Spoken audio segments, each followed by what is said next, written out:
What is the most prized painting of the Philippines, no? So tayo po ay tutungo na ngayon sa art appreciation. Once again, what is the most prized painting of the Philippines? The answer is, ayan na nga, ayan na nga, ayan na nga. Ay, maraming salamat po ha, doon sa mga tinatag nila ang kanilang mga kaibigan para daw po makapag-review na, no? So once again, maraming salamat po para mabahagi po din sa kanila ang mga blessings natin ngayong gabing ito.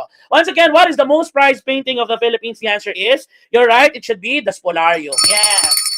Tumpak, no? At itong Spolarium ay pininta ni Luna at ayon po sa kanya, ito daw po no, ay nagpapakita ng pang-aabuso ng mga Espanyol no, sa mga Pilipino noon. Or rather, nangangahulugan no, ng pang-aabuso ng mga Espanyol sa mga Pilipino noon. Definitely itong Spolarium ay nanalo, okay?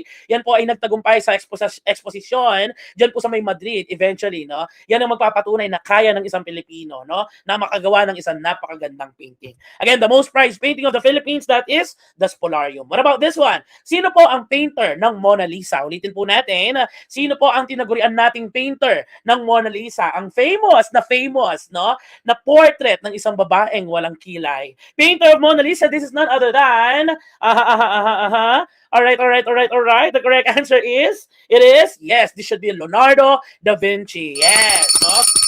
Naku, huwag niyo pong kalilimutan yan dun sa ibang versions ng ating board exam, no? Ito ang kanilang question number 1. Once again, the painter of Mona Lisa is Leonardo da Vinci. What about this one?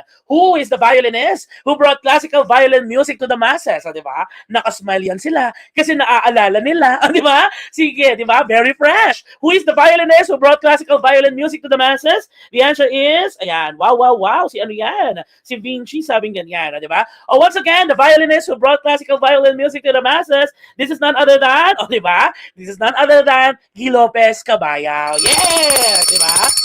At hindi po yan nakakalimutan ng mga nasa Guro Pinoy. Dahil kapag po nakita na nila ang salitang violin, ang agad na pumapasok na po sa isip nila ay ang kabayaw na nagva-violin. Ay, di ba?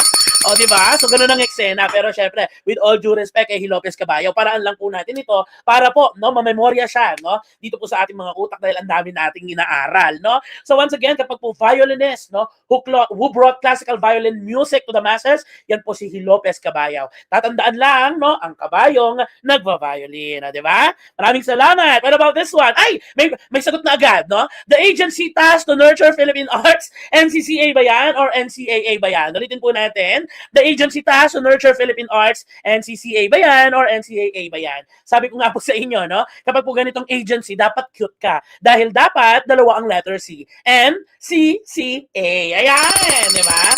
Because this is the National Commission of the Culture and the Arts, no? So once again, that is NCCA. Sila po ang agency, no, na nakafocus doon nga po sa pag-nurture ng sining at kultura dito sa ating bansa, no?